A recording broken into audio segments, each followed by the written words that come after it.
love to make a deal, but they're not ready to make the right deal, in my opinion. Yeah, we have total control of that entire region having to do with the Strait of Hormuz. They have no money, they have no Navy, they have no Air Force.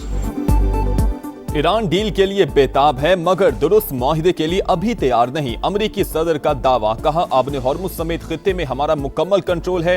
Iran के पास अब पैसा नहीं रहा, वो police और फौज की तनख्वाहें नहीं दे रहा, उनकी नेवी और फजाइया खत्म हो चुकी। ईरानी सदर ने अमेरिका के साथ जंग खत्म करने की हिमायत कर दी। तेहरान में तकरीब से खिताब करते हुए मसूद पज़ेश्कियान ने कहा कि इस वक्त ईरान एक मजबूत और बावकार पोजीशन में है। दुनिया हमारी फतह तस्लीम कर रही है, बेहतर है जंग खत्म कर दी जाए, मजबूत पोजीशन का फायदा उठाते हुए मुज़ाकरात किए जाएं।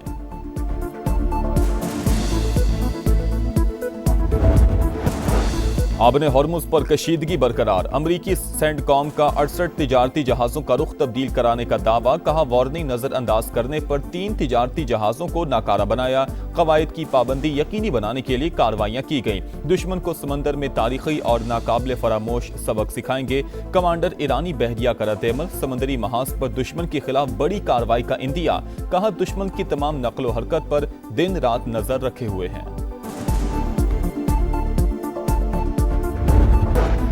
इसराइली आबादकारी फलस्तीनी रियासत के क़याम की राह में रुकावट, पाकिस्तान समेत 8 इस्लामी ममालिक ने इसराइल की गैर कानूनी आबादकारी पॉलिसी मुस्तरद कर दी। वज़ीर ख़ारजा का मुश्तरका बयान जारी, अक़वाम मुत्तहिदा का मगरबी किनारे में फ़लस्तीनियों की शहादत पर इज़हार तशवीश, फ़लस्तीनियों के तहफ़्फ़ुज़ और ज़िम्मेदारों के एहतसाब का मुतालबा। रवां साल इसराइली आबादकारों के हमलों में 22 फ़लस्तीनी शहीद हुए।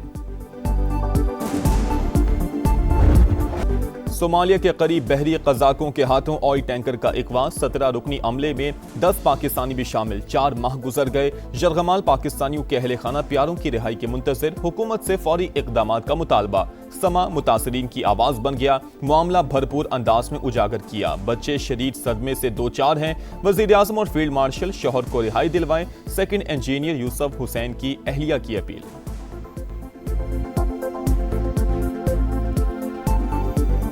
4 महीने गुजर चुके हैं। यहाँ हम फैमिलीज़ का बहुत बुरा हाल है, बच्चों का बहुत बुरा हाल है, और वहाँ वो लोग बहुत ज़्यादा परेशान हैं। ज़ाहिर है उनकी सेहतें ख़राब हो रही हैं, डायबिटिक पेशेंट्स हैं उसमें। और मेरे हस्बैंड की भी तबीयत, जो बात उन्होंने की तो उससे मुझे अंदाज़ा हुआ है कि उनकी कंडीशन भी सही नहीं है। ये कहना कि बलूचिस्तान के मसाइल नहीं हैं, बिल्कुल मसाइल हैं। मसाइल को हल करने का तरीका क्या है? बामी मुशावरत। लेकिन मसाइल की आड़ में अगर बंदूक उठा ली जाए तो वो कोई मुहब्बे वतन पाकिस्तानी नहीं कर सकता। It's never too late. जो कुछ हो गया।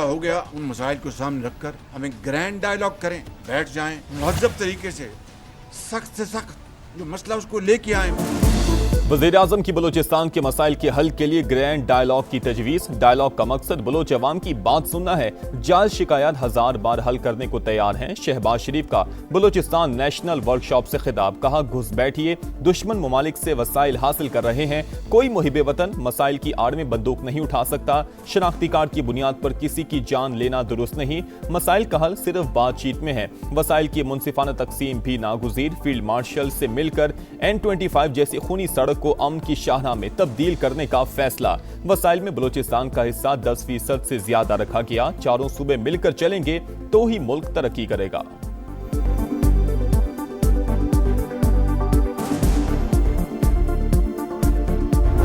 हमने इस उसूल पर इत्तेफाक किया है कि पार्लियामेंट के अंदर एक जॉइंट अपोजिशन होनी चाहिए, ताकि पार्लियामेंट के अंदर की बिजनेस में हमारी एक मुश्तरका हिकमत अमली हो, ताकि अपोजिशन एक मुअस्सर किरदार अदा कर सके। इस्लामाबाद में मौलाना फजलुर रहमान की रिहाइशगाह पर बड़ी बैठक, ग्रैंड ऑपोजिशन अलायंस बनाने का ऐलान, हिज़्ब इख्तिलाफ की तमाम जमातों को शिरकत की दावत। पीपल्स पार्टी पलड़ा बदल ले तो उससे भी बात हो सकती है। JUI सरबराह की मीडिया से गुफ्तगू, कहा गलत पॉलिसीज ने मुल्क को मुश्किलात में धकेल दिया, बहुत हो गया, अब चुप नहीं रह सकते। इत्तेहाद, आइन और पार्लियामेंट की बालादस्ती यकीनी बनाएगा। महमूद अजगज़ई, असद कैसर और दीगर की भी मौलाना फजलुर रहमान के इशाइये में शिरकत।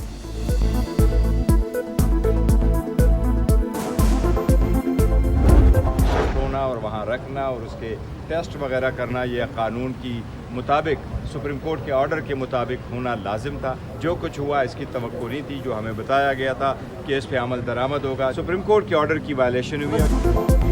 बानी पीटीआई का शिफा अस्पताल की बजाय पिम्स में तिब्बी मुआयना, तहरीक इंसाफ का हुकूमत पर तौहीन अदालत का इल्जाम। सुप्रीम कोर्ट के हुक्म के मुताबिक बानी को शिफा अस्पताल मुंतकिल करना था, मगर ऐसा नहीं हुआ। कोई है जो नहीं चाहता कि मसाइल का हल निकले, तालियां ऐसे नहीं बजती, मुज़ाकरात इस तरह नहीं होते। बैरिस्टर गौहर की पार्लियामेंट हाउस के बाहर गुफ्तगू, ऐवान में इजहार ख्याल के दौरान भी हुकूमत पर तनकीद। आपको अपने स्टाइल की जमहूरियत मुबारक हो, अब हमारे लिए आपके साथ असम्बली में रहना मुमकिन नहीं होगा। चेयरमैन तहरीक इंसाफ की धमकी, ऑपोजिशन की मुश्तरका पार्लिमानी पार्टी का तौहीन अदालत की कार्रवाई के लिए सुप्रीम कोर्ट से रुजू करने पर इत्तफाक।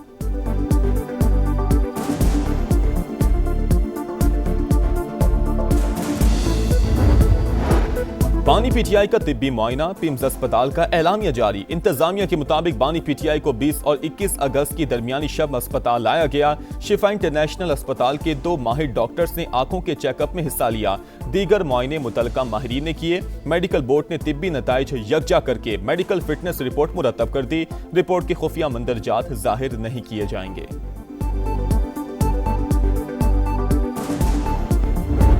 उनकी सेहत को खुदा न खास्ता कोई ख़तरा लाहक नहीं है। ब्लड प्रेशर की उनको थोड़ी बहुत शिकायत है, उनको ब्लड प्रेशर की दवाई जो है उस पे लगा दिया गया है। गैर ज़रूरी तौर पे उनकी सेहत को इशू बनाना जो है, मैं समझता हूँ, मैं लफ्ज़ नहीं इस्तेमाल करना, लेकिन ये पॉलिटिकल डिसऑनेस्टी होगी।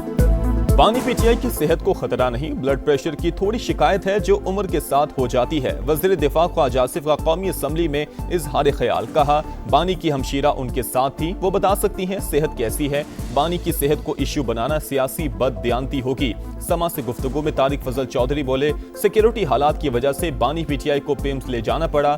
सिक्योरिटी पर समझौता न करना भी फैसले में शामिल था।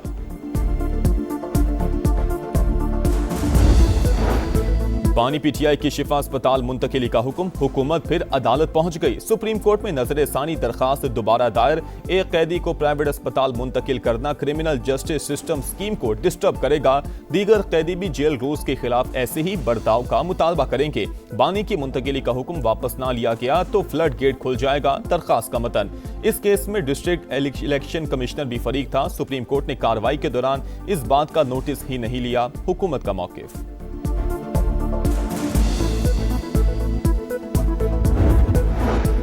पेट्रोल 3 रुपए 81 पैसे महंगा, नई कीमत 341 रुपए 59 पैसे फी लीटर हो गई। हाई स्पीड डीजल के दाम 3 रुपए 59 पैसे इजाफे के बाद 368 रुपए 29 पैसे लीटर मुकर्रर। 24 अगस्त तक नई कीमतों का इतलाक हो गया। हुक्मरान सुन लें, पेट्रोलियम लेवी खत्म ना की गई तो अवामी रेला कोई नहीं रोक सकेगा। बिजली के बिलों में फिक्स चार्जेस लगाकर अरबों रुपए की वसूली भी अशराफिया की बदमाशी है। हर हुकूमत ने अपने दौर में IPP से मुआहिदे करके कौम से दुश्मनी की, अब अवाम बेदार हो रहे हैं। हक मिलने तक धरने जारी रहेंगे। हाफिज नईमुर रहमान का कराची में खिताब, पेट्रोलियम लेवी के खिलाफ जमात इस्लामी का एहतजाज 7वें रोज में दाखिल।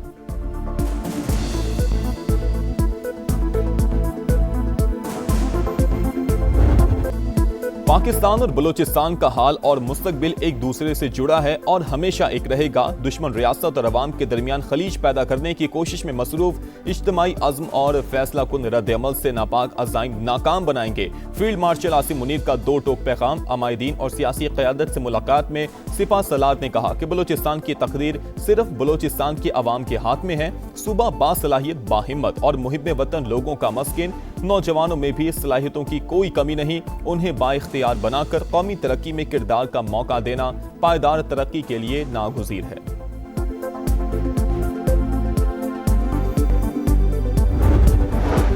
फील्ड मार्शल आसिम मुनीर से कांगो के chief of defence armed forces की मुलाकात। खित्ते की सूरत हाल और बाहमी दिलचस्पी के उमूर पर तबादला ख्याल। मोअज़्ज़िज़ मेहमान की नेवल और एयर चीफ से भी मुलाकातें। अमन के लिए अफ़वाज पाकिस्तान के अज़्म की तारीफ। वतन के मुहाफिज अमन दुश्मनों पर कहर बनकर टूट पड़े। ISPR के मुताबिक सिक्योरिटी फोर्सेस और पुलिस के बलूचिस्तान और खैबर पख्तूनख्वा में मुख्तलिफ ऑपरेशंस 49 दहशतगर्द हलाक, मस्तूंग, मच, खुजदार और पंजगोर में भारतीय स्पॉन्सर्ड 37 ख्वारिज अंजाम को पहुंच गए। बन्नू, शिमाली वजीरिस्तान, औरंगजई और खैबर में भी इंटेलिजेंस बेस्ड कार्रवाइयां, 12 दहशतगर्द हलाक, असलहा और गोला बारूद बरामद। यौम आज़ादी पर बग्गी की सवारी, वज़ीर आज़म, चीफ कमिश्नर और IG इस्लामाबाद के शाहाना तर्ज अमल पर शदीद बरहम। शहबाज शरीफ ने नोटिस ले लिया, वजाहत तलब, इंक्वायरी का इम्कान। अवामी तकरीबात में अफसरान की गैर जरूरी नुमाइश नाकाबिल कबूल करार, मुस्तकबिल में प्रोटोकॉल की सख्त पासदारी का हुक्म।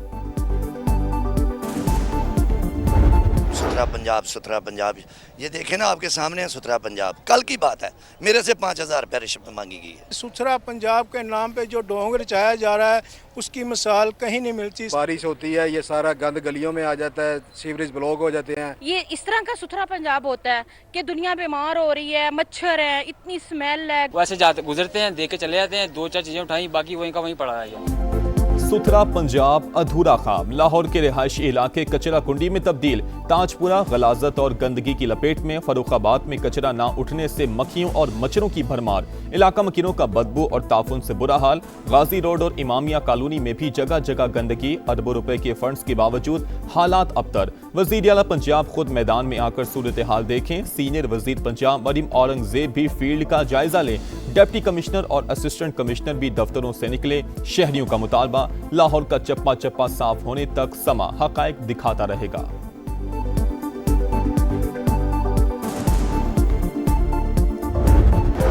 इस्लामाबाद और रावलपिंडी के मुख्तलिफ इलाकों में मूसलाधार बारिश। G8, G11, फैजाबाद और 6 रोड पर बादल बरसे। रावलपिंडी में बारिश के बाद नशेबी इलाके फिर डूब गए। गुजरात और गिरदनवाब में भी तेज बारिश। मुतादिद इलाके पहले ही अर्बन फ्लडिंग का शिकार। मजीद नशेबी इलाके ज़ेरे आब आने का खदशा। लाहौर में बड़ा डिजिटल बैंकिंग फ्रॉड। निजी बैंक के 170 से ज्यादा सार्फिन का डाटा लीक। मुलजिमान ने 5 अफराद के अकाउंट से 1.5 करोड़ रुपए निकलवा लिए। बैंक अफसर समेत 3 रुकनी गैंग गिरफ्तार।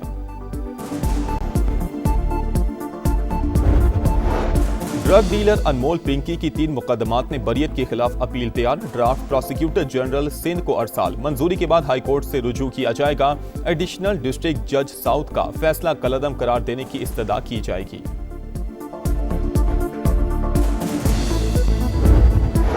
सिंध में रेबीज से एक और हलाकत। कराची के जिना अस्पताल में 11 साल का अबू बकर इंतकाल कर गया। अस्पताल हुकाम के मुताबिक बच्चे को 2 माह पहले कुत्ते ने काटा था। एंटी रेबीज वैक्सीन भी लगाई गई थी। सूबे में रवां साल रेबीज से अमवात की तादाद 22 हो गई।